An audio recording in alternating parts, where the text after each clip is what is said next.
During the 11 years that lasted the Napoleonic Wars, there were soldiers from all over Europe who marched to meet their fate on the battlefields that spread from Lisbon to Moscow.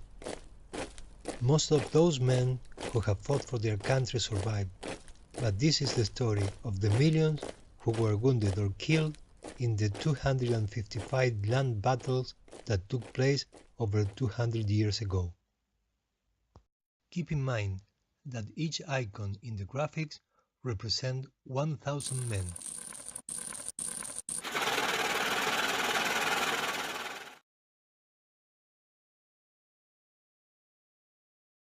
Starting in 1805, there were almost 68,000 casualties that single year, 55,000 in 1806, and the following year 113,000, almost the same number of the two previous years together. In 1808, the number reached 65,000, and in 1809, casualties grew up to a staggering number, 297,000, just 4,000 less than all the fallen since the beginning of the conflict. In 1810, casualties dropped to 32,000 men, to rise again to 70,000 men killed or wounded the following year. In 1812, the number grew up to a scaring 305,000 men, only exceeded by the 414,000 falling in 1813.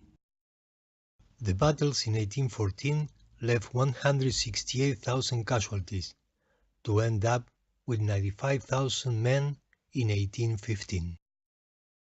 In 1805, the clash which claimed more casualties over the 16 battles fought was Austerlitz, with 24,000 dead or wounded in a single day. In 1806, one of the 12 battles cost 20,000 men. That was the twin battle of Jena and Austerlitz. In 1807, 30,000 men fell at Eylau, one of the 10 battles fought that year. 1808 marked the beginning of the war in Spain, and proved how costly it could be. Another 30,000 men fell, but not in a battlefield, but at the siege of Zaragoza. The following year, the fight became more intense, and out of the 63 battles fought, 78,000 men fell dead or wounded at Wagram. In 1810, 8,300 men fell at the siege of Cádiz, and in 1811, 12,000 have the same fate at Albuera. 1812, with the invasion of Russia and the 30 battles fought, brought Borodino as the bloodiest one with 80,000 casualties. But the worst was yet to come. In 1813, at Leipzig, 92,000 men were wounded or dead. The Battle of Paris in 1814 added 23,000 men to the list, and Waterloo in 1815 another 50,000. This account won't be complete if we don't add the fallen in Spain, not in battlefields or in sieges, but in the actions performed by the Spanish guerrillas during the 7 years which lasted the Spanish Independence Wars, and the tens of thousands who died during the retreat from Russia, making 1112 the bloodiest year of all them all, with 821,000 casualties. To show how much each nation suffered on the battlefields, we use color-coded icons, which you can identify on the left side of the screen. France, undoubtedly, was the nation which suffered the most, and every single year of the conflict. It is coded with blue. Austria is coded with light gray. Russia with green.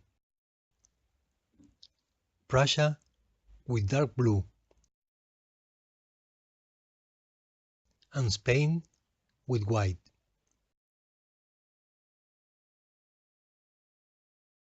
Portugal casualties are coded with brown. England with red. The German states are represented with light blue. Italy with bright green. Poland in pink, and the Netherlands in orange. To have a more comprehensive view of the sacrifice done by each nation, we present another view where the casualties can be seen by nation. We start from the right with the smaller totals. Netherlands, 7,000 casualties. Portugal, 29,000. Italy, 60,000. England, 63,000. Poland, 74,000. The German states, 107,000. Prussia, 138,000. Austria, 192,000. Spain, 310,000. Russia, 412,000, and France, 750,000 in battlefields and sieges, plus another 170,000 during the retreats from Russia, and 182,000 fighting the guerrillas in Spain. In all, 2,498,000 men fall dead or wounded. 747,000 during the Peninsular War, 728,000 during the invasion of Russia, 487,000 during the War of the Sixth Coalition, 202,000 during the Fifth Coalition, 163,000 during the Fourth, 93,000 during the 100-day campaign, and 75,000 during the War of the Third Coalition. That was the cost in human lives and wounded of the 255 battles and 38 sieges fought, which unfortunately was exceeded 100 years later in World War I.